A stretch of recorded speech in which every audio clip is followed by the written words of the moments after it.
Welcome back to Can Mimamsa. So this is our first mains video. June 2026 magazine का first mains का video है. 3 prelims video हम already डाल चुके हैं और प्रीलिम्स वाली जो पार्ट है मैगजीन का फुल मैगजीन वो भी हम डाल चुके हैं. ये भी मैगजीन पार्ट वाइज भी हम डाल देंगे और जब पूरा कवर हो जाएगा तो फुल मैगजीन भी हम अपडेट कर देंगे. इसके भी मेंस के अराउंड 3 वीडियोस आएंगे. टोटल हम टॉप अराउंड 20 टॉपिक्स कवर करेंगे मेंस के जून की मैगजीन में से. तो आज का फर्स्ट वीडियो है, स्टार्ट करते हैं. GS wise GS2 3 mostly GS2 and 3 में काम आएगा. कुछ कुछ 1 एंड 4 के टॉपिक्स होंगे वो भी हम कवर कर लेंगे, राइट. तो first topic is digital sovereignty securing India's digital future. ठीक है. तो ये जीएस पेपर 2 में governance, data governance, digital public infrastructure, ये लेटेस्ट काइंड ऑफ टॉपिक्स हैं जो यूज होते हैं. इस पे क्वेश्चन आने के चांसेस है. और GS3 में तो डेफिनेटली साइंस एंड टेक्नोलॉजी का पार्ट है. Internal security, AI, cyber security में भी ये यूज होगा, राइट. तो है क्या डिजिटल सॉवरेनिटी, क्यों चाहिए हमसे? सबसे पहले कंटेक्स्ट क्या है इसका. तो अभी देखिए, we have seen that India digital public infrastructure that has grown. ठीक है, Aadhaar, UPI, DigiLocker, CoWIN etcetera.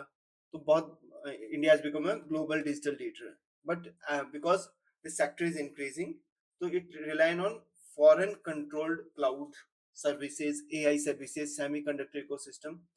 तो जरूरत क्या है? To strengthen indigenous digital capabilities, right. तो that is why digital sovereignty is needed. होता क्या digital sovereignty? Digital sovereignty is to nation's ability to control its digital infrastructure, data, critical technologies and digital decision making. ठीक है. 4 component है इसके. Digital sovereignty, data sovereignty, sorry, data generated in India is govern by Indian laws. तो ये इसलिए data sovereignty जरूरी है. जो भी डेटा इंडिया में जनरेट होता है वो इंडियन लॉ से गवर्न हो रहा है. अगर इसमें कोई एक्सटर्नल इंटरफेरेंस होगा तो that might not be very good for India sovereignty in general. And technological sovereignty, indigenous capabilities in semiconductor, AI, telecom and software, ये जो है हमें चाहिए ये capabilities. Then infrastructure sovereignty, definitely we need cloud infrastructure storage के लिए, data centers and communication network, so that we can store our data within our country itself. So बाहर leak होने के चांसेस कम रहेंगे. Then cyber sovereignty, definitely ability to secure cyberspace and critical digital infrastructure. ये चारों चीजें बहुत important है. If we achieve all these four, then we can say that we are digitally sovereign country. ठीक है. क्यों चाहिए डिजिटल सॉवरेनिटी? सबसे पहले जैसे मैंने बताया, national security, right. Because anything, if we are dependent on foreign platforms or foreign imports on anything, so that might be an issue for our critical infrastructure and also for our defense. Data and AI governance, because we have data security laws, regulatory laws there are, but उन चीजों को हम तब तक cover नहीं कर पाएंगे properly जब तक कि we don't have data sovereignty and data and AI governance के लिए जरूरी है. देन इकोनॉमिक रेजिलियंस, अगर हम डिपेंडेंट रहेंगे तो देर will be vulnerabilities and there might be sometimes attacks because imported chips that they might be, and there might be some malicious softwares installed. ठीक है. तो उसके लिए then strategic autonomy, self reliance will always enhance strategic autonomy. जैसे हमें food security, energy security की भी जरूरत है ताकि हम इंपोर्ट डिपेंडेंस पे ना रहें, उसी तरह स्ट्रेटेजिक ऑटोनॉमी इसके इंपोर्ट डिपेंडेंस को कम करने के लिए जरूरी है. And what are the challenges? Cloud dependence, ठीक है. Critical services rely on foreign hyperscalers. India में प्रॉपर क्लाउड इंफ्रास्ट्रक्चर नहीं है, तो that is why we have to rely on foreign cloud services. Then India is heavily dependent on imports of semiconductors.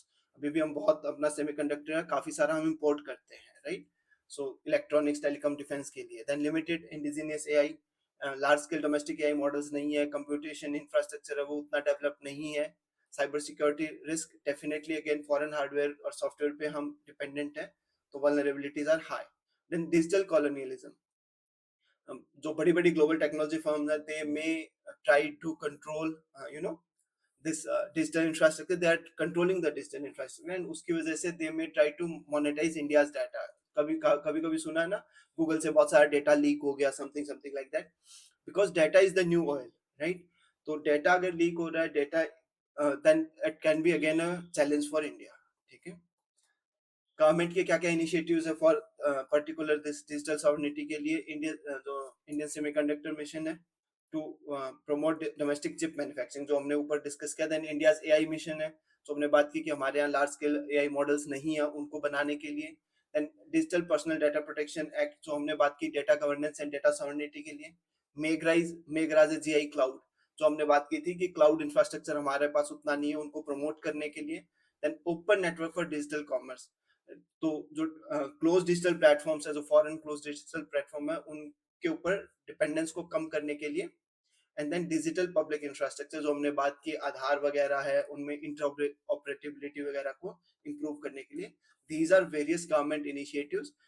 इसमें से हम Indian semiconductor mission तो आज ही पढ़ेंगे, और different different mission depending upon the need and depending upon their usage in our monthly magazine हम पढ़ेंगे। और उसके अलावा साइंस एंड टेक की जो हमारी अलग से क्लासेस आएंगी, उसमें भी नीड बेस्ड हम इन सब चीजों को पढ़ेंगे, राइट। देन क्या सोल्यूशन, क्या सजेशन, क्या है जो हम कर रहे हैं, उसी को एक्सपेंड करना है मोर और लेस। सॉवरेन क्लाउड इंफ्रास्ट्रक्चर, जो हमने मेघराज की बात की, ये कर रहे हैं। बस हमें फुली सॉवरेन क्लाउड इंफ्रास्ट्रक्चर चाहिए, क्योंकि जितने भी डोमेस्टिक डाटा है वो कंट्री के अंदर ही स्टोर होना चाहिए, एंड उसके लिए ह्यूज क्लाउड इंफ्रास्ट्रक्चर चाहिए। देन सेमीकंडक्टर मैन्युफैक्चरिंग जैसे है, उसको इंप्रूव करना है, जैसे हमने बात की इंडियन सेमीकंडक्टर मिशन, आगे भी पढ़ेंगे। इंडिजीनियस एआई फाउंडेशन है, उसके लिए इंडिया एआई मिशन है। मतलब जो भी हमारी गवर्नमेंट कर रही है, उसी steps are in the right direction, but we have to scale it up. Cyber security को स्ट्रेंथन करना है, indigenous hardware software and encryption technology के लिए। And one more thing is we have to promote trusted global partners, right. और इसके लिए हमें digital governance में इंडिया की लीडरशिप को इम्प्रूव करना होगा, और डिजिटल पब्लिक इंफ्रास्ट्रक्चर है, उसको भी हमें इन्हांस करना होगा, राइट। देन समटाइम्स स्टूडेंट्स में आज की सर काफी सारे जो आप बात करते रहते हैं कि कीवर्ड्स आपके मिसिंग होते हैं, आंसर्स में कीवर्ड मिसिंग होते हैं। तो in this magazine we are also trying to give some keywords in every topic. हम कुछ कीवर्ड्स देंगे, जो आप आंसर राइटिंग में अगर करते हैं तो it will enhance your overall answer की जो अपीयरेंस है, उसको इनहांस करेगा, राइट। एग्जाम्पल इसके कीवर्ड्स हैं, पढ़ लेना आप लोग। एक मैं बता देता हूँ, digital sovereignty, data governance, algorithm sovereignty, sovereign cloud, digital public infrastructure, strategic autonomy, digital colonialism. ये ऐसे कीवर्ड्स है जो जनरली हमारे माइंड में एक दो आएंगे, नहीं भी आएंगे, बट अगर हमने पढ़ा होगा और आंसर राइटिंग में प्रैक्टिस करेंगे तो it will help. I again repeat this कि सिर्फ पढ़ने से नहीं होगा। आप अभी ये 7-8 कीवर्ड्स हैं, यहाँ से पढ़ लिया, ठीक है, और जब तक आप आंसर लिखते हुए इनको अपने आंसर में लिखने की आदत नहीं डालेंगे, कॉन्शियस एफर्ट्स नहीं करेंगे, तब तक कोई फायदा नहीं है। तो दो चीजें चाहिए, पहले तो आपको पता होना चाहिए कीवर्ड्स, तो वो काम तो मैं यहाँ से दे दूंगा आपको। एवरी मंथ अगर मैं 20 वो दे रहा हूँ आपको, टॉपिक्स दे रहा हूँ मेंस के, तो 20 के 20 टॉपिक में मैं आपको कुछ कुछ कीवर्ड्स दे दूंगा, तो you will have ample keywords, right. But जो प्रैक्टिस करनी है वो आप लोगों को करनी है, right. And then read the conclusion. Conclusion में आप, क्योंकि कंक्लूजन में भी बहुत बार बच्चे बोलते हैं कि सर अच्छा कंक्लूजन नहीं बन पा रहा है, तो all these topics I give a conclusion, broader conclusion दूंगा, क्योंकि क्वेश्चन कुछ भी आ सकता है, right.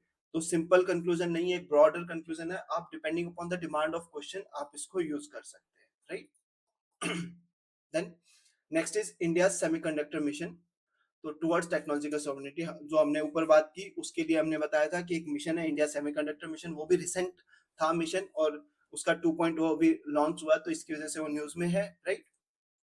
Science and technology paper 3, indigenisation of technology, electronic manufacturing, industrial policy, इस सब के अंडर आएगा। तो इंडिया सेमीकंडक्टर मिशन जो है, जो फर्स्ट मिशन था, वो 2021 में लॉन्च हुआ था, राइट। अभी इसका 2.0 लॉन्च हुआ है रिसेंटली, सेमीकॉन 2.0 इनिशिएटिव, ठीक है। तो India's what is India's ambition to become a trusted hub in global semiconductor value chain. Importance हम वैसे पढ़ चुके हैं, बट फिर से देख लेते हैं। हमें सेमीकंडक्टर्स किस चीज में यूज होते हैं? मॉडर्न डिजिटल इकोनॉमीज के लिए सेमीकंडक्टर आर द बेस, ठीक है। स्मार्टफोन्स, कंप्यूटर्स, कंज्यूमर इलेक्ट्रॉनिक्स में यूज होता है, आर्टिफिशियल इंटेलिजेंस में यूज होता है, इलेक्ट्रिकल व्हीकल्स में, कम्युनिकेशन में, डिफेंस एंड स्पेस टेक्नोलॉजी में, medical devices, industrial automation, IoT, internet of things, हर जगह आपकी सेमीकंडक्टर चिप्स यूज होती है। तो that is why it is essential ये। और इसके लिए we can say data is the new oil, जैसे मैंने बोला पहले, but semiconductors are the new engine. तो वो यूज कहाँ पे करोगे? जो डेटा ऑयल है उसको यूज कहाँ करोगे? उसको यूज करने के लिए जो टेक्नोलॉजी जरूरत पड़ेगी, वो सारा का सारा सेमीकंडक्टर डिपेंडेंट है, राइट। देन ऑब्जेक्टिव्स क्या है इंडिया के सेमीकंडक्टर मिशन का? सेमीकंडक्टर फैब्रिकेशन फैसिलिटीज को इंप्रूव करना, एटीएमपी जो होता है, this is assembly testing marking and packaging facility, ATMP facilities हैं, इनको इंप्रूव करना। तो यहाँ पे कंपोनेंट एंड ऑब्जेक्टिव मैंने यहाँ पे दे रखा, आप देख सकते हैं। सेमीकंडक्टर फैब्रिकेशन स्कीम है, इसमें क्या financial support to fabrication plants. Display fabrication scheme है, इसके अंदर encourage display panel manufacturing. Then ATMP या ओएसएटी स्कीम है, इसके अंदर assembly testing marking and packaging facilities को इंप्रूव करना। देन डिजाइन लिंक्ड इंसेंटिव्स है, उसके अंदर डोमेस्टिक चिप डिजाइन इकोसिस्टम को प्रमोट करना। इंडिया सेमीकंडक्टर रिसर्च सेंटर है to promote R&D and semiconductor talent development है for creating skilled manpower. तो ये सारे कंपोनेंट्स हैं India skill mission, semiconductor mission के, सॉरी, और ये उसके ऑब्जेक्टिव है। तो this is more than sufficient. आपसे कोई भी डायरेक्ट ऑब्जेक्टिव और कंपोनेंट नहीं पूछने वाला, बट ऑब्जेक्टिव्स पूछ सकते हैं, and what are the challenges like that, why needed, ये सारे क्वेश्चन आ सकते हैं। तो why is India investing in semiconductor, क्यों चाहिए सेमीकंडक्टर्स? जो हमने पहले बात करी, नेशनल सिक्योरिटी के लिए चाहिए, ऑब्वियसली इकोनॉमिक ग्रोथ के लिए चाहिए। Now this is one of the data that you can use. ठीक है, आपको हर मैगजीन में, हर जगह जहाँ पे भी आप पढ़ रहे हो, वहाँ पे कोई ना कोई डेटा ऐसा जरूर मिल जाएगा जो आप अपनी आंसर राइटिंग में यूज कर सकते हैं। That is why this magazines are highly useful. Use कैसे करना, वो प्रैक्टिस से करना पड़ेगा, right? And in our answer writing sessions also I have been talking about all these things, तो you can join our answer writing sessions as well. ठीक है, तो सेमीकंडक्टर इंडस्ट्री जो है by 2030 it is going to be around $1 trillion. तो India में अगर manufacturing hub बन जाता है तो that can be huge opportunity for India.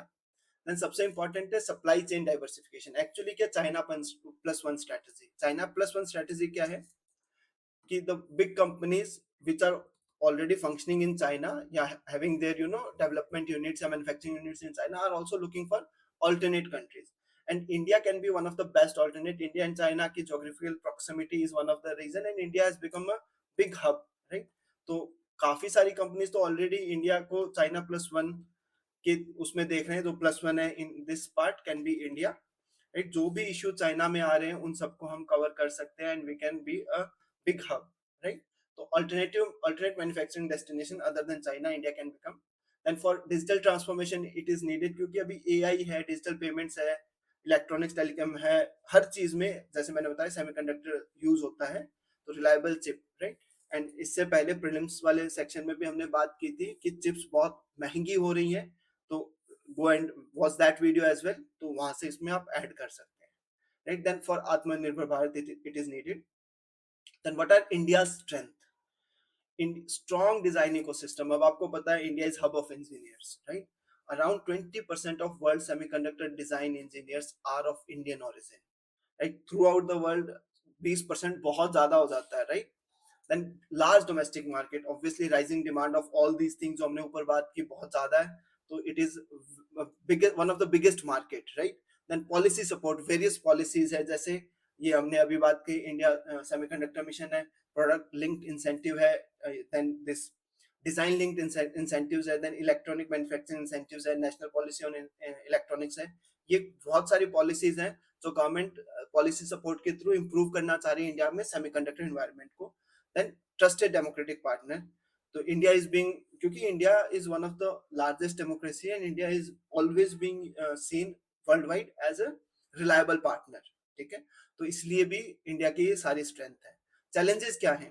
Capital requirement बहुत ज्यादा है, India still being emerging economy, इतना कैपिटल हमारे पास अभी नहीं है, तो that is one of the thing. या obviously we can increase investment and we can bring lot of technologies, but still we are lacking in this thing.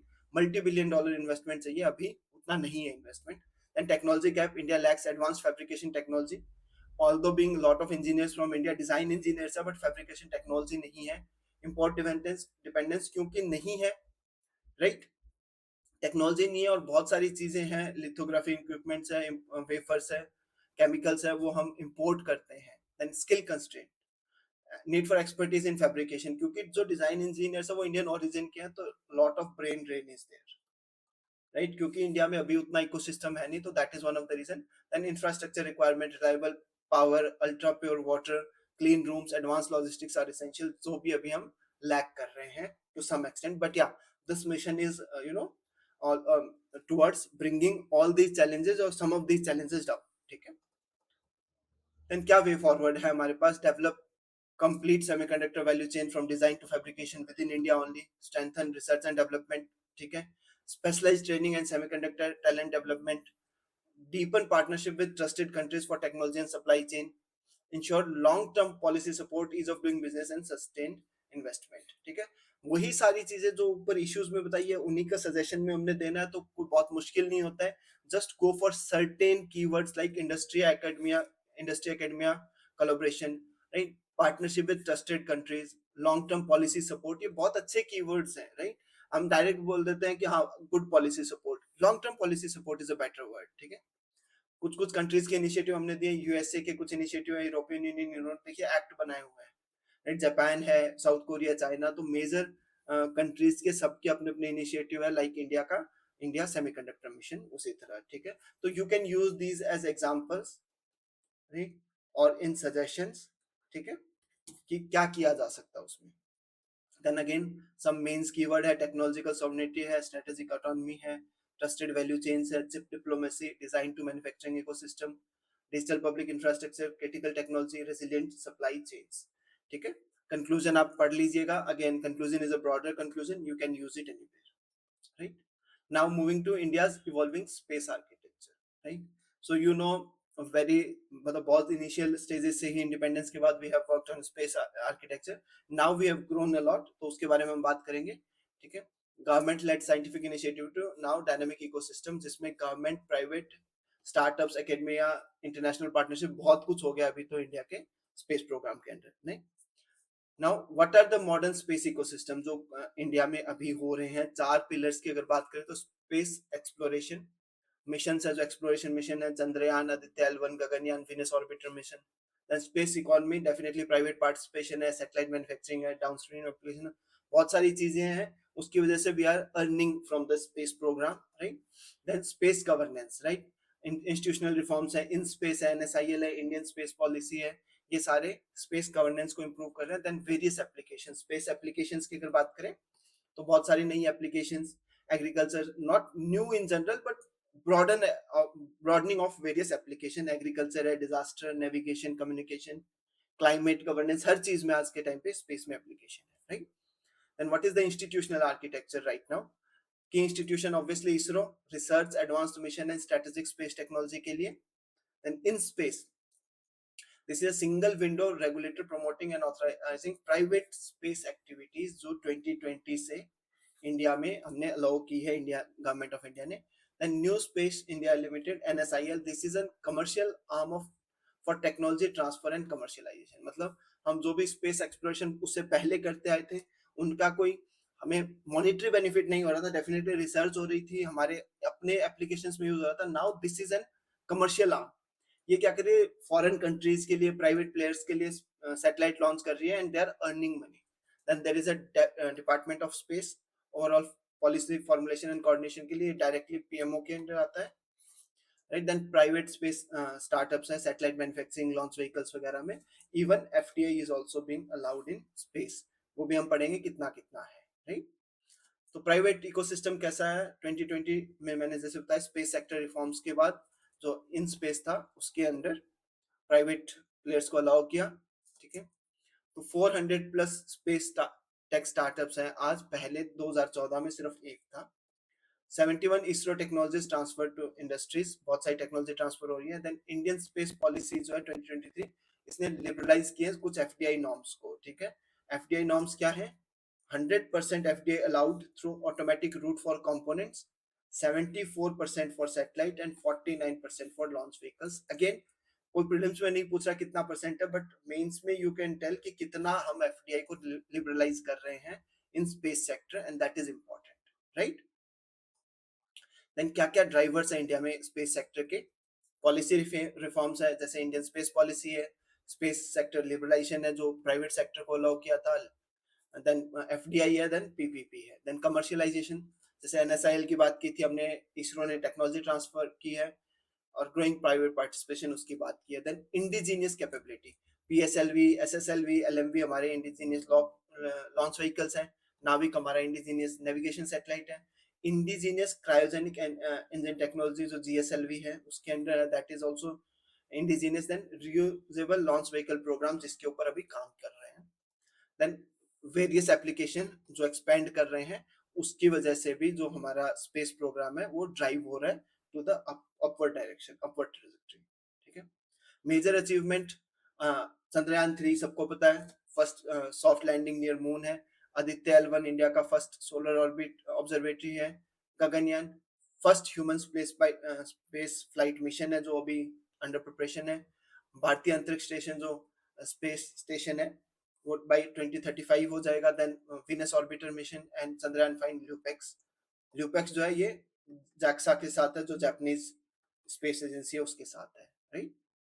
Then emerging opportunities क्या है, expansion of India space economy, right, हमने बात कर ली। Rising private investment है उसकी वजह से। Export of launch launch services, ठीक है, एंड सैटेलाइट टेक्नोलॉजी को एक्सपोर्ट कर रहे हैं। Growth of space tech, AI, robotics and in space manufacturing, इसकी वजह से भी बहुत सारी अपॉर्चुनिटीज है। देन इंटरनेशनल कॉर्पोरेशन, निसार है, NASA, ISRO, synthetic aperture radar, right, ये नासा के साथ है। देन ल्यूपेक्स जो हमने बताया, इसको चंद्रयान 5 भी बोलते हैं। लूनर पोलर एक्सप्लोरेशन, ये जाक्सा के साथ है, जापानीज एजेंसी के साथ। चैलेंजेस, अभी भी इंडिया का share, even being a big big share, but global economy के हिसाब से global economic share of space अभी भी कम है। लिमिटेड प्राइवेट इन्वेस्टर्स है, although there are 400 plus startups, but investment उतना नहीं है। इंपोर्ट इंपोर्ट डिपेंडेंस अभी भी हाई है, स्पेसिफिकली जो सेमीकंडक्टर्स है, इलेक्ट्रॉनिक कंपोनेंट्स है। Higher launch frequency and reusable launch system अभी अंडर वो है ना, अंडर रिसर्च है ये सारा। And space debris, space traffic management and cyber security, these are again major issues with India, Indian space organization and Indian space overall activities. Then way forward क्या, space activities bill को जितनी जल्दी हो सके approve करके operationalise कराया जाए। Expand private manufacturing है थ्रू इन स्पेस, जो मैंने बताया था प्राइवेटाइजेशन के लिए है, right. Indigenous technology, reusable vehicle, advance propulsion के लिए रिसर्च को, R&D को, इकोसिस्टम को एनहांस करने की जरूरत है। गगनयान, भारतीय अंतरिक्ष स्टेशन को जितना जल्दी हो सके, एक भारतीय अंतरिक्ष station by 2035, it's still 9 more years, तो हम कोशिश कर सकते हैं इसको जल्दी लॉन्च करने की। Again these are all sometimes it seem कि प्रैक्टिकल सॉल्यूशन नहीं है, but certain things has to have to be done, right? कुछ ना कुछ तो एक्स्ट्रा करना पड़ेगा। We are doing very good, and when we are doing very good and to get into the top, कुछ extra करना पड़ेगा। Then international collaboration है, definitely that is important. Again keywords आप देख लेना, conclusion आप पढ़ लेना। Then moving to citizenship in India, क्या लीगल फाउंडेशन है, क्या इश्यूज हैं, क्या वो पासपोर्ट वाली डिबेट। तो आपको पता है, एक तो स्पेशल इंटेंसिव रिवीजन की वजह से, एंड देन MEA ने जो रिसेंटली क्लैरिफाई किया था कि Indian passport is a travel document and can not be taken as a conclusive proof of citizenship, उसकी वजह से ये आर्टिकल न्यूज में है। सिटीजनशिप इन जनरल भी इंपॉर्टेंट है, पेपर 1 में, सॉरी पेपर 2 में पूछी जा सकती है इसके रिगार्डिंग, राइट। एंड जो पासपोर्ट वाला है वो हमने प्रीलिम्स में भी कवर किया, प्रीलिम्स वाले पार्ट में भी, तो लुक इनटू इट। सिटीजनशिप है क्या now, it is a legal relationship between an individual and the state, ठीक है, लीगल रिलेशनशिप बिटवीन, ठीक है। तो इसकी वजह से क्या होगा, कुछ राइट्स मिलेंगे अगर सिटीजन है तो, और कुछ कॉन्स्टिट्यूशनल ड्यूटीज होंगी सिटीजन के ऊपर। नेशनैलिटी सिर्फ मेंबरशिप ऑफ अ नेशन को सिग्निफाई करती है, सिटीजनशिप है लीगल स्टेटस और को सिग्निफाई करती है। सिटीजनशिप डिटरमाइन करता है who belongs to the state, whereas identity documents merely establish who a person is. Identity से आपको पता है आप कौन हो, ठीक है, क्या आप स्टेट को बिलोंग करते हो नहीं, ये सिटीजनशिप ही बताती है, right. Passport and citizenship now, कि क्या फर्क है, लीगल पोजीशन क्या है पासपोर्ट की। पासपोर्ट एक्ट 1967 के अंदर बनता passport, and it is issuance of passport for international travel. Passports are issued after verification, but they do not constitute legal proof of citizenship. क्यों? क्योंकि सिटीजनशिप है that is determined under citizenship act of 1955, ठीक है। तो citizenship, passport से citizenship नहीं बनती, क्योंकि इन दोनों को जो एक्ट गवर्न करते हैं वो डिफरेंट है, राइट। देन आइडेंटिटी डॉक्यूमेंट्स है, ये चीज भी बहुत बार कोर्ट केसेस के थ्रू एंड मिनिस्ट्रीज के थ्रू एंड गवर्नमेंट के थ्रू क्लैरिफाई हुई है कि passport, Aadhaar, voter ID, PAN card, driving licence है, ये आइडेंटिटी बताती हैं, सर्विसेज को फैसिलिटेट करती हैं, but they are not conclusive proof of citizenship. अगर कंक्लूसिव प्रूफ ऑफ सिटीजनशिप की बात करें तो that is a citizenship certificate under citizenship act, only conclusive proof, ठीक है। तो प्रीलिम्स में भी पूछा जा सकता है। Birth certificate may support citizenship by birth depending upon the applicable laws.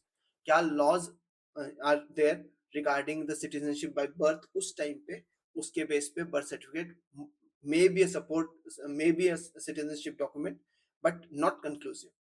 ठीक है, इंडिया के अंदर कोई सिंगल यूनिवर्सल सिटीजनशिप डॉक्यूमेंट नहीं है। It is determined under citizenship act of 1955। ये इंपॉर्टेंट है। नाउ कॉन्स्टिट्यूशनल फ्रेमवर्क क्या है सिटीजनशिप के लिए? आर्टिकल 5 to 11 ये पार्ट 2 के अंदर जो है सिटीजनशिप के बारे में बात करते हैं। व्हाट आर द सिटीजनशिप जो कमेंसमेंट ऑफ कॉन्स्टिट्यूशन के टाइम पे थे। माइग्रेंट्स की प्रोहिबिशन ऑफ ड्यूअल सिटीजनशिप की बात करता है। Continuation of continence of citizenship की बात करता है। Parliament of power of parliament to regulate citizenship की बात करते हैं।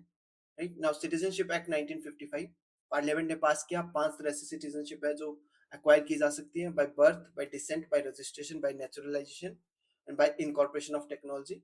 ये सारा पॉलिटी में हम पढ़ेंगे, सिटीजनशिप का जब चैप्टर पढ़ेंगे उसमें। Right then renunciation, termination and deprivation से सिटीजनशिप को छोड़ा जा सकता है एंड लूज किया जा सकता है। रिनंसिएशन वॉलंटरी छोड़ना, termination if someone is acquiring foreign citizenship तो अपने आप टर्मिनेट हो जाती है उसकी Indian citizenship. And then by deprivation under certain laws parliament by any law और parliament can deprive someone of their citizenship. ठीक है, देन सिटीजनशिप की बात कर रहे तो असम अकॉर्ड थोड़ा सा पढ़ सकते हैं। असम अकॉर्ड क्या? Union of government and government of Assam and the leader of Assam movement. ठीक है, उनके बीच में साइन हुआ था 1980s में। ठीक है, इसके मेजर प्रोविजन क्या है कि 24 March 1971 as a cut off date of citizenship. इससे पहले के जो लोग इंडिया में आए हैं उनको सिटीजन मानेंगे, इसके बाद वालों को नहीं मानेंगे according to this accord. Detection and deportation of illegal migrants. ठीक है, and then constitutional safeguard for Assamese identity under clause 6। इनके बारे में पढ़ेंगे अभी हल्का सा कि क्या क्या कोर्ट के वो रहे हैं, उसमें डिसीजंस रहे हैं। देन एसआईआर, अभी इलेक्शन कमीशन पीरियडिकली करता रहता है एसआईआर, अभी न्यूज में है इसलिए इंपॉर्टेंट हो गया बट करता रहता है। राइट लेकिन इश्यू क्या आ गए हैं इसकी वजह से? वेरिफिकेशन ऑफ इलेक्टोरल एलिजिबिलिटी, इसकी वजह से इशू हो रहे हैं। देन डॉक्यूमेंट्री रिक्वायरमेंट्स पूरी नहीं हो पा रही है, sometimes there are some issues. Constitutional right को प्रोटेक्ट करना जरूरी है, इसलिए सर जरूरी है, but at the same time it is also you know hampering someone's constitutional right, may be balancing due process with electoral integrity, इसलिए जरूरी है सब। देन सुप्रीम कोर्ट ने बोला election commission can verify electoral eligibility but can not determine और revoke citizenship, क्योंकि citizenship है वो इलेक्शन उसके अंदर नहीं आती है, it is under citizenship act. Right then कुछ केसेस है। Izhar Ahmad versus union of India 1962, acquisition of foreign passport में indicate voluntary acquisition of foreign citizen under section 9 of citizenship act. So termination जो हमने ऊपर पढ़ा, termination of citizenship. Then Sarbananda Sonowal versus union of India 2005 declared IMDT act. IMDT act था 1983 में, इसको unconstitutional declare किया। क्या था IMDT act? Illegal migrants determination by tribunals act. ये इस एक्ट के अंदर ट्राइब्यूनल्स डिटरमाइन करते थे कौन इलीगल माइग्रेंट्स है। कट ऑफ डेट जो थी 24 मार्च 1971 के अंदर, तो सुप्रीम कोर्ट ने इसको अनकॉन्स्टिट्यूशनल डिक्लेयर कर दिया था। Then Pranav Srinivasan versus Union of India Act 2004. It, according to under this, Supreme Court clarified that legal position regarding resumption of citizenship by children after parents acquire foreign nationality. तो इसकी क्या legal position रहेगी अगर कोई भी citizen है, कोई भी चाइल्ड है वो इंडियन सिटीजनशिप लेना चाहे even after his or her parents acquire foreign nationality. Then in the matter of section 6A of citizenship act 2024, so supreme court upheld the validity of section 6A implementing the assam accord, जो हमने ऊपर बात की थी Assam accord के अंदर clause 6 की बात की थी। Right then challenges absence of universally accepted proof of citizenship, as I said कि कोई ऐसा कंक्लूसिव प्रूफ नहीं है अदर देन सिटीजनशिप सर्टिफिकेट, और वो कितने लोग हैं जिनके पास होता है। Right then confusion between identity and citizenship document is an issue. Inconsistent documentary requirement across authorities, कहीं जा रहे हो कोई कुछ मांग रहा है, कहीं जा रहे हो कोई कुछ मांग रहा है, that is one of the thing. Then balancing national security with constitutional safeguard. ठीक है, कोई इंडियन है अगर उसको डिप्राइव कर रहे हैं सिटीजनशिप से, या कोई फॉरेन नेशनल है बाई चांस उसको मिल रही है, तो that both are not good. And administrative difficulties in verifying records, vulnerable populations की रिकॉर्ड वेरीफाई करना is very difficult. Then way forward क्या है? यूनिफॉर्म गाइडलाइंस होनी चाहिए कि क्या क्या डॉक्यूमेंट रहेंगे फॉर सिटीजनशिप, ठीक है। बर्थ रजिस्ट्रेशन को स्ट्रेंथन करो, सिविल रजिस्ट्रेशन सिस्टम को स्ट्रेंथन करो। बर्थ रजिस्ट्रेशन अगर हो रहा है तो that means, as I said कि mostly birth certificate is a kind of a very strong proof of citizenship, right. Public awareness regarding citizenship and identity documents बढ़ाना पड़ेगा, पता ही नहीं है हमें क्या चाहिए, right. Ensure transparent and legally compliant verification process, leverage digital governance while safeguarding privacy and due process, ठीक है। तो अगेन यहाँ पे कुछ कीवर्ड्स हैं, you can read and use, ठीक है। Then next topic is FCRA amendment rules 2026। तो मिनिस्ट्री ऑफ होम अफेयर्स ने अभी 1 जून को अमेंडेड रूल्स हैं वो नोटिफाई किए हैं। Eight the same time foreign contribution regulation amendment bill भी पार्लियामेंट में दे हैव इंट्रोड्यूस्ड, ठीक है। तो क्या है FCRA framework? FCRA is foreign contribution regulation amendment.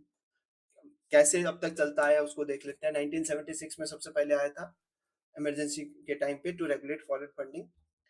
2010 में उसको रिप्लेस किया कॉम्प्रिहेंसिव एफसीआरए 2010 ने 1976 वाले को, and now it is a stronger regulatory framework. 2020 में मेजर रिफॉर्म्स आए, ठीक है। क्या क्या रिफॉर्म्स थे?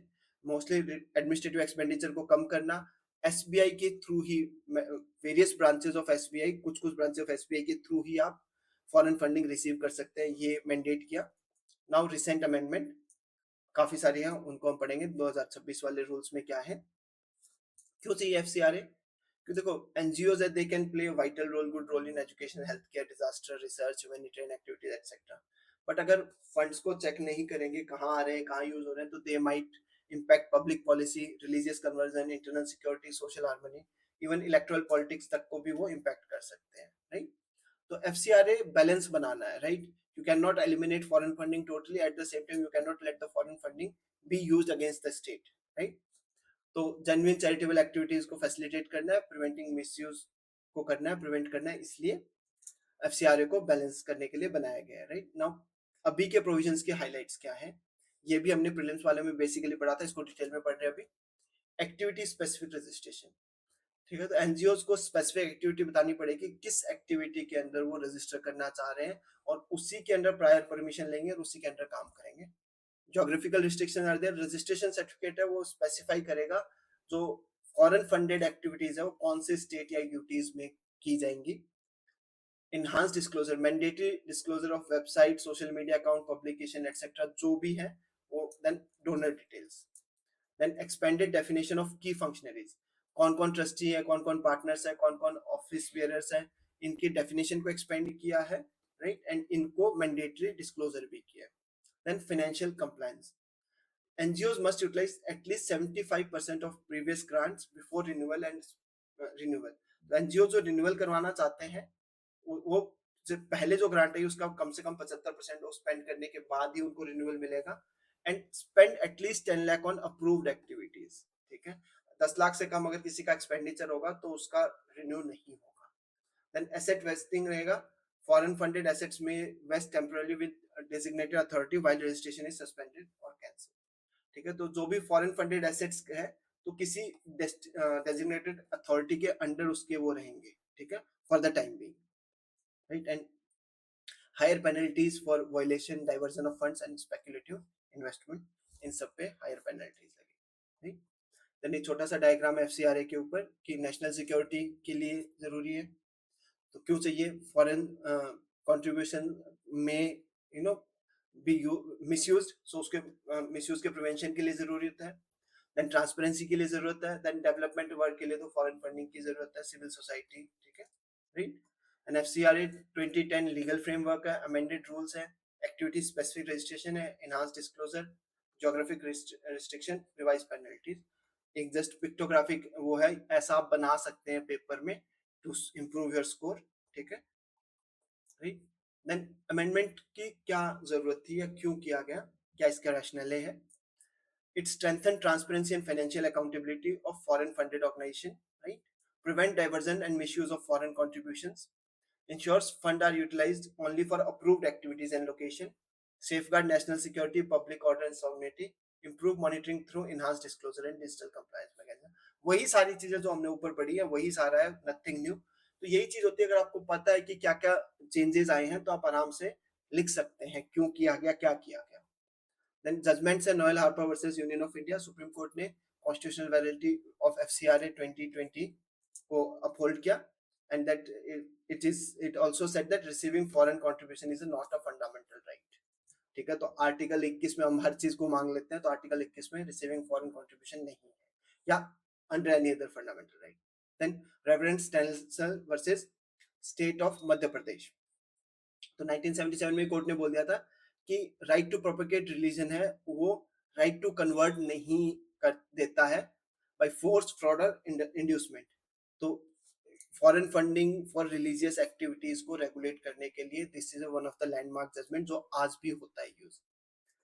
Now what are the concerns due to the renewal, the new rules, right. तो इंक्रीज कंप्लायंस बर्डन है, तो स्मॉल एनजीओ है जो 10 लाख स्पेंड ही नहीं कर रहे हैं तो वो रिसीव ही नहीं कर पाएंगे funds. Activity and geography specific approach में reduce flexibility definitely. Central government oversight की वजह से इंस्टीट्यूशनल ऑटोनॉमी कम हो जाएगी।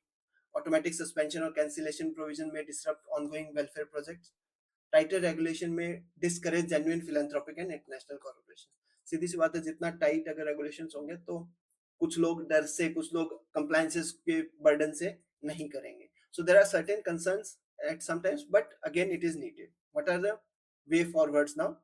Risk based regulatory framework adopt करो, कंप्लायंस कम हो क्रेडिबल ऑर्गेनाइजेशन के लिए, एटलीस्ट जो रेगुलर बेसिस पे अच्छा काम कर रही है, तो उनका मतलब कि जो भी ऑर्गेनाइजेशन है उसका रिस्क असेसमेंट करना चाहिए एंड उसके बेस पे कंप्लायंस बर्डन हो।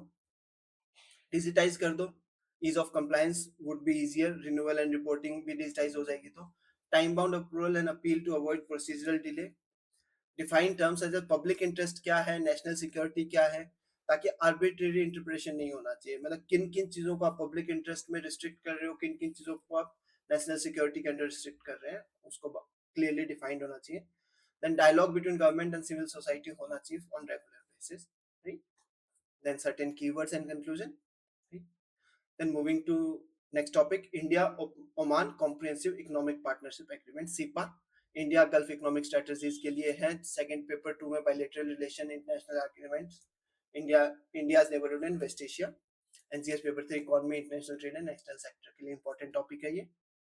इंडिया ओमान ने 1 जून 2026 को सीपा साइन किया, राइट। अभी इनफोर्स हुआ, सॉरी, सीपा जो साइन हो गया था दिसंबर 2025 में।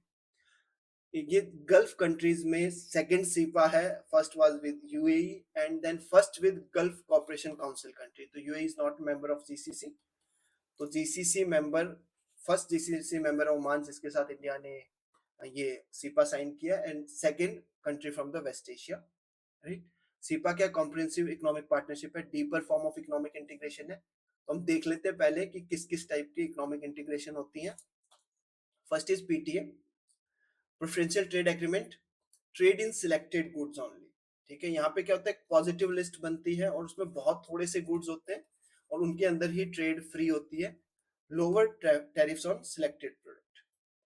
Then free trade agreement, FTA, free trade in goods, यहाँ पे नेगेटिव लिस्ट बनती है, मतलब कुछ कुछ गुड्स ही नेगेटिव में होते हैं, मतलब उनके अलावा बाकी सब के अंदर trade will be more free and lower tariff, even elimination of tariffs.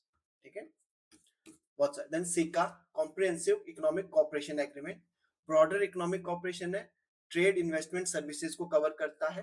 Then CEPA जो इंडिया ओमान ने साइन किया, that is even one more step further. Comprehensive economic partnership agreement CEPA includes goods, services, investment and even IPRs. ठीक है, IPR को और add कर लेते हैं और भी कुछ चीजें। And TEPA, trade economic and partnership agreement, trade plus economic partnership, cooperation in wider areas, not only like economic cooperation की बात कर रहे हैं। ठीक है, तो wider areas में cooperation है। then ECA, economic cooperation agreement is few specific area में economic cooperation के लिए है। it is it we can't say कि ये wider है, but it is very specific। for example in current situation अगर हम बात करें, डिजिटल टेक्नोलॉजी, एआई, आईओटी, इन सब चीजों में अगर कोई इकोनॉमिक कॉपरेशन हो रहा है, and may be some energy sector, right, इन सब चीजों में अगर कोई कॉपरेशन हो रहा है, तो that can come under economic cooperation agreement, that is very specific agreement, right. अब बात कर लेते हैं हमारे ओरिजिनल टॉपिक ओमान की, ओमान सीपा की। मार्केट एक्सेस की बात कर रहे हैं, गुड्स ट्रेड की, सर्विस ट्रेड की, राइट। मार्केट एक्सेस में 98% of Indian exports would be duty free in Oman. Tariff liberalisation होगा, ठीक है। और 127 सर्विस सब सेक्टर्स ओपन किया, इंक्लूडिंग आईटी, फाइनेंस वगैरह ओमान ने हमारे लिए। Greater market access and 100% FDI in several commercial activities. Improved access for Indian professional under mode 4 commitments. Mode 4 क्या होता है? पर्सनल का ट्रांसफर, मतलब कि ज्यादा लोग जा पाएंगे टू वर्क इन ओमान, ठीक है। फॉर, तो ये वीजा जो है that would be easier visa norms may be for work visa mostly, ठीक है। देन रेगुलेटरी कॉर्पोरेशन है, mutual recognition of various standards है, जीएमपी सर्टिफिकेशन है। GMP is good manufacturing practices in traditional medicine के अंदर। Then strategic corporation है, enhance collaboration logistics, maritime connectivity and supply chain. Oman important क्यों है India के लिए? अब ये देखिए, ओमान है, ये ईरान है, ये स्टेट ऑफ हॉर्मुज है, तो it is just outside strait of Hormuz, so that is why it is important for logistics as well, ठीक है। And it is a gateway to Gulf Corporation Council, जो हमने बात की, first GCC country, right. Strategic location हमने बता दिया, energy security के लिए डेफिनेटली ओमान क्या है, गल्फ कंट्री है, तो यहाँ पे major supplier of crude oil, LNG and fertilizers to India, and gateway to GCC and Africa. जो इसके दो पोर्ट्स है, डुकुम और सोहार, ये इंडियन बिजनेस से इसको एक्सेस देता है in GCC, East Africa and European market. Then obviously it is one of the major economic cooperation, तो बेटर और stronger bilateral relations would be there, ठीक है। देन क्या सिग्निफिकेंस है? एक्सपोर्ट्स हैं, specifically in engineering goods, pharmaceutical, textiles, diamond jewellery, food products and automobiles. Service expansion है, जैसे हमने बताया 127 सर्विसेज में इन्होंने ओपन अप किया है। देन सप्लाई चेन रेजिलियंस, जो हम बात कर रहे हैं बार बार, चाइना प्लस वन स्ट्रेटेजी की, तो India can be again the market plus one वाला, right. Then maritime and blue economy, ports and logistics की हमने बात की, सागर विजन जो है इंडियन ओशन में इंडिया का, इंडो पैसिफिक में जो इंडिया का विजन है उसको सपोर्ट करेगा। Then strategic footprint in West Asia. West Asia में India will have a good economic presence, right? Then what are the challenges? Limited market size. Oman बहुत छोटी population का country है, तो export expansion ज़्यादा नहीं हो पाएगा. Trade imbalance. India's import with Oman's are high, ठीक है, particularly crude oil. Global competition. Obviously China, Turkey and EU से India's exporters हैं, वो competition face करेंगे. Social security issue. कोई हमारा सोशल सिक्योरिटी एग्रीमेंट नहीं है ओमान के साथ, राइट। तो उसकी वजह से क्या है कि जो मोड 4 सर्विस हमने बात की, जो मूवमेंट ऑफ प्रोफेशनल्स है, इंडियन प्रोफेशनल्स हैं, उनका वहां पे कॉस्ट इंक्रीज हो जाएगा, राइट, उनका लिविंग कॉस्ट इंक्रीज हो जाएगा। Then regional instability, West Asia में हमेशा जियोपॉलिटिकल टेंशंस रहती है, shipping routes are disturb, and उसकी वजह से there are challenges. Way forward, greater utilisation of CEPA by exporters है ना, स्पेसिफिकली एमएसएमई को और प्रमोट कर सकते हैं। Green hydrogen, renewable energy, logistics, digital economy को एक्सपेंड कर सकते हैं। Fast track negotiation on social security agreement, जैसे मैंने बोला, जो चैलेंज है वही आप वे फॉरवर्ड में डाल दीजिए, इन मतलब उसको फास्ट ट्रैक कीजिए, something like that. Use better keywords, right. Development of ducking port, जो है ओमान का पोर्ट है, उसको हम वैसे भी कर रहे हैं डेवलप, और better development for logistic and manufacturing hub for Indian businesses, and maritime security, blue economy and food security में पार्टनरशिप को स्ट्रेंथन करके, right. So this was about India Oman SIPA. Now next is India Nepal relations, ठीक है। तो GS2 India neighbourhood, ठीक है, bilateral relation and border management के लिए इंपॉर्टेंट है। तो रिसेंटली रिन्यूड अटेंशन मिला है, क्यों मिला है? क्योंकि नेपाल के जो प्राइम मिनिस्टर थे, उन्होंने पहले एक्नॉलेज किया था कि जो टेरिटोरियल डिस्प्यूट है वो वन साइडेड नहीं है, मे बी नेपाल ने भी इंडिया की कुछ टेरिटरी इंक्रोज कर रखी है, दैट वाज व्हाट, ठीक है।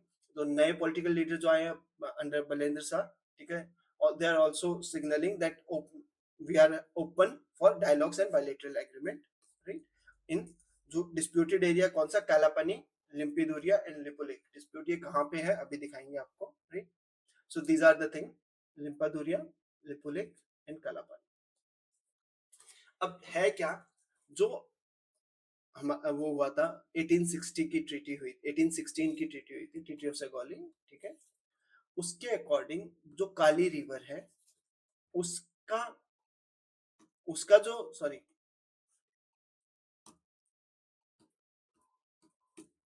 जो काली रिवर है, उसका जो ईस्ट है वो नेपाल का है पार्ट, एंड उसका जो वेस्ट है वो इंडिया का पार्ट है, right? Now what Nepal says is कि जो ये है काली रिवर है दैट इज फ्रॉम हियर, यहाँ से निकलती है, राइट? तो everything east to this, right, जो ये ऑरेंज पार्ट है दैट बिलोंग्स टू नेपाल, ठीक है? What is India's claim? India says कि काली रिवर यहाँ से है, पिथौरागढ़ डिस्ट्रिक्ट से, so everything west to it is India's claim, right? तो द थिंग इज कि Kali river is a natural boundary between India and Nepal, sorry. तो नेपाल का क्लेम क्या है कि जो काली रिवर है वो यहाँ से आ रही है, तो इससे ईस्ट में जो भी चीजें, मतलब ये whole orange area, right, it is Nepali territory. India's claim is that Kali river is this one, so इसके वेस्ट में जितना भी है वो इंडिया की टेरिटरी है। तो this is why India says कि Limpiyadhura, Lipulekh and Kalapani are the part of Indian territories. And at the same time issue क्या हुआ, 2020 में नेपाल ने एक रिवाइज पॉलिटिकल मैप बनाया जिसमें काला पानी, लिपुलेख एंड लिम्पाधुरिया को उनकी टेरिटरी दिखाई। इवन 2020 में इंडिया ने ही, मई 2020 में, इसके बाद किया इन्होंने ये, इंडिया ने लिपुलेख रोड है उसको ओपन किया था फॉर कैलाश मानसरोवर, जो कैलाश मानसरोवर यात्रा उसके लिए, right? Also, one more thing, Susta in Bihar is also claimed by this Nepal due to change in the course of Gandak River over time. तो नेचुरल बाउंड्रीज को अगर हम मानते हैं, फॉर एग्जांपल रिवर को अगर हम नेचुरल बाउंड्री मानते हैं, तो there is some issue because of it, क्योंकि रिवर की जो नेचुरल कोर्स है वो चेंज होता रहता है। तो that is the problem, reason of dispute between India and Nepal in this particular aspect, right? Then way forward है क्या हो सकता है वो हम देख लेंगे इसमें आगे, ठीक है? Then nature of boundary dispute, ये हमने यहाँ पे बता दिया, ट्रीटी ऑफ सगोली से ये नेचर जो बाउंड्री है वो जो डिसाइड हुई थी, but interpretation of treaty is the main problem. Nepal कहता है कि जो काली रिवर है लिम्पाधुरिया से निकलती है, जो मैंने आपको बताया, तो इसका मतलब उसका उससे ईस्ट में जितना भी है वो सारा उसका है, जबकि इंडिया कहती है कि जो पिथौरागढ़ डिस्ट्रिक्ट है उसकी टेरिटरी है और वहां से निकलती है, तो उससे वेस्ट का सारा एरिया जो है, यहाँ से निकलती है तो इससे वेस्ट का सारा area is Indian territory. This whole orange part is disputed, right? Then what are the strategic significance of Nepal for India? Strategic buffer है, security buffer है, right, between India and China, right? Then connectivity gateway है, बहुत सारे उसके लिए connectivity है, specially मतलब बहुत सारे connectivity issues, sorry, linking initiatives हैं इंडिया के, ठीक है? बीबीआईएन के लिए भी इंपॉर्टेंट है। And water and energy security के लिए, क्योंकि बहुत सारे शेयर्ड रिवर्स हैं, Kosi, Gandak, Mahakali, right? And people to people ties are very important. Nepali Gorkhas are, many Nepali Gorkhas in Indian army are recruited, right? Then areas of cooperation क्या क्या, डिफेंस एंड सिक्योरिटी, जैसे हमने बताया गोरखा रिक्रूटमेंट है, सूर्य किरण एक्सरसाइज है इंडिया और नेपाल के बीच में, military training and border cooperation है। Trade and investment, India is Nepal's largest trading partner and a major investor in Nepal. Connectivity है, integrated check post है, क्रॉस बॉर्डर रेलवेज है, पेट्रोलियम पाइपलाइंस है, ट्रांसमिशन लाइंस है, ये सारी India provide करता है। Power corporation, long term power trade agreement है, Nepal exporting hydro power to India, yes. Digital integration है, राइट? देन जो फोन पे टाइप के हैं, राइट? देन डिजिटल पार्टनरशिप है, schools, hospitals, sorry, developmental partnership है, school, hospital, earthquake reconstruction, community development project, बहुत सारा India undertake करती है विद इन नेपाल। चैलेंजेस क्या, बाउंड्री डिस्प्यूट जो हमने बात की, Kalapani, Lipulekh, Susta. Then growing Chinese influence, then political instability and frequent government changes in Nepal. देखिए, कोई भी अगर आपके नेबरहुड में पॉलिटिकल इंस्टेबिलिटी है तो that is not good. someone might be supporting the country, someone might be anti-country, right? Anti-India. Delays in implementing connectivity in hydroelectric project. Then क्योंकि cross border concerns है, क्योंकि ओपन बॉर्डर है, porous border है, तो smuggling, fake currency, illegal migration and security concerns हमेशा रहेंगे, right? Then foreign policy भी change हो रही है नेपाल की, क्यों हो रही है? Nepal now wants identity driven politics, ठीक है? वहां पे जो भी पॉलिटिकल वो है, पार्टीज हैं या जो वहां के people in power, they want now identity driven politics and they are always wanting की to talk at the same level, ठीक है? और they are also emphasizing on economic development, connectivity, balanced engagement with both India and China. India and China को balance करने की बात करते हैं। देन पॉलिटिकल स्टेटमेंट जो आई है वो कह रहे हैं कि हाँ, we want better dialogue with India and also based on historical evidence. Political confrontation को या बाउंड्री डिस्प्यूट को बढ़ाना नहीं है, they want to solve it through dialogues from the recent context. क्या वे फॉरवर्ड हो सकता है? Resolve boundary disputes through whatever existing bilateral mechanisms are there, उन्हीं के through, rather than imposing new agreement, new mechanism, उन्हीं के through, then technical dialogues, implementation of connectivity, rail energy and hydro power जो है उसको accelerate करना है क्योंकि there is a delay, then enhanced cooperation through digital payment, power trade and blue green economy इनके through, border management and surveillance, open border framework है उसको थोड़ा और improve करना चाहिए, people to people engagement, tourism, education and cultural exchanges, then bilateral engagement, बाकी सारी चीजों में जो है हमारा पंचशील है, म्यूचुअल रिस्पेक्ट है, सॉवरेन इक्वालिटी है, नॉन इंटरफेरेंस है, उसको हमें प्रैक्टिस करना है with Nepal, both the countries, right? Then the keywords again: open borders, Himalayan security, energy cooperation, people to people ties, strategic buffers, etc. And read this part conclusion, you will have a good answer. Indo Nepal, yeah, India Oman SIPA will help you in paper 2, bilateral relation, international relations.